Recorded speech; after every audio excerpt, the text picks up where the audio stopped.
안녕하세요. 힐링베이비의 힐링사주입니다. 오늘은 백꽃살에 대해서 한번 이야기해 보려고 합니다. 백꽃살을 들어보신 분도 있으실 거고 처음 들어보시는 분도 있으실 것 같아요. 백꽃살은 도화살이나 역마살 다음으로 자주 사주에서 말해지는 살인데요. 사주에 백꽃살이 있으면 어떤 영향이 있는지 한번 이야기해 보려고 합니다. 백꽃살이라는 거는 옛날에는 이게 있으면 호랑이한테 물려간다, 잡혀간다 라고 해서 백꽃살이라고 합니다.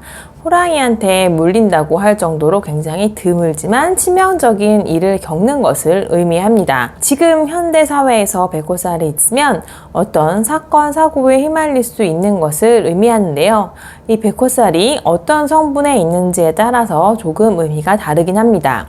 저 같은 경우에는 그 백꽃살이 2개나 있는데요.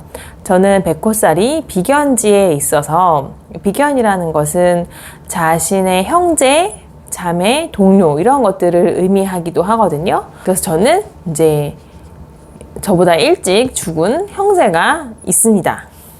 근데 제가 알지 못하는 형제예요.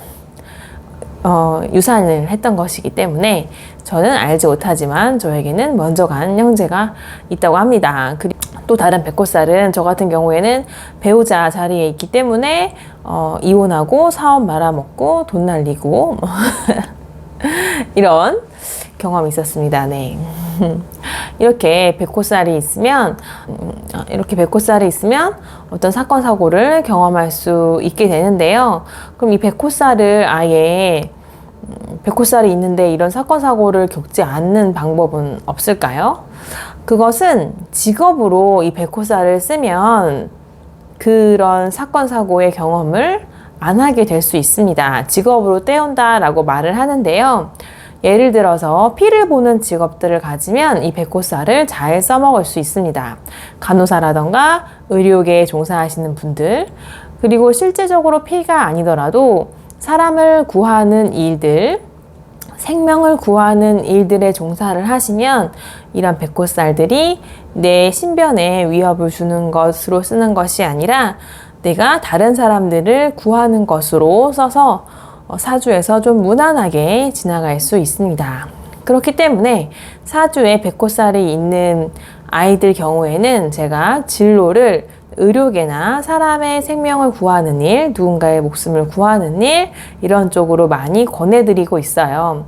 어렸을 때 이런 사주를 알고 백꽃살을 잘 써먹을 수 있다면 그 아이의 삶에서 다르게 닥칠 수 있는 일들을 미리 예방하는 차원이 될 수도 있지 않을까 합니다. 그런 면에서 저는 어렸을 때 사주를 보는 것이 그 아이의 삶에 굉장히 도움이 된다고 생각을 합니다.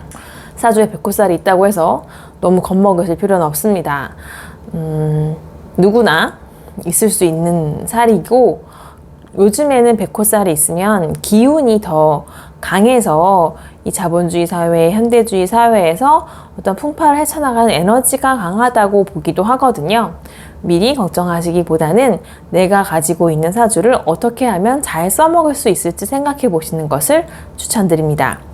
힐링베이비 힐링사주, 오늘은 백꽃살에 대해서 말씀드려 봤고요. 저는 다음 영상에서 재밌는 이야기로 또 뵙겠습니다. 고맙습니다.